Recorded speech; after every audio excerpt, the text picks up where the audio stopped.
இந்த கள்ளக்குறிச்சி கள்ளச்சாராய மரணம் 3 பேர் முதலில் இறக்கின்றார்கள். மாலையிலே மாவட்ட ஆட்சித்தலைவர், இந்த மாவட்டத்தினுடைய கண்காணிப்பாளர், இந்த மாவட்டத்தில் இருக்கின்ற ஒரு சட்டமன்ற உறுப்பினர் 3 பேரும் இணைந்து அந்த மாவட்ட ஆட்சியர் அந்த நிகழ்ச்சியிலே பத்திரிகையாளருக்கு தொலைக்காட்சிக்கு பேட்டி கொடுக்கிறார். அப்பொழுது மாவட்ட ஆட்சித்தலைவர் சொல்கிறார், பல்வேறு காரணங்களினால் இந்த 3 பேர் இறந்து விட்டார்கள் என்று சொல்லுகிறார். ஆனால் அவர்கள் 3 பேரும் கள்ளச்சாராயம் அருந்திதான் இறந்து விட்டார்கள். அந்த உண்மையை சொல்லி இருந்தால் இந்த நிகழ்வு ஏற்பட்டிருக்காது. அடுத்த நாள் அவருடைய 3 பேர் துக்கத்திற்கு அவருடைய உற்றார் உறவினர்கள் நண்பர்கள் வந்து அதே கள்ளச்சாராயத்தை அருந்திய காரணத்தினால் கிட்டத்தட்ட 65 பேர் இறந்து விட்டார்கள்.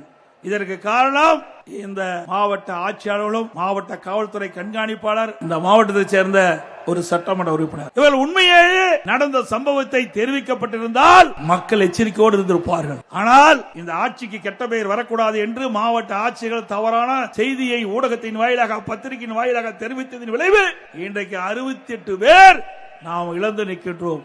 இதற்கு முழு பொறுப்பு ஸ்டாலின் அரசாங்கம் தான் ஏற்றுக்கொள்ள வேண்டும்.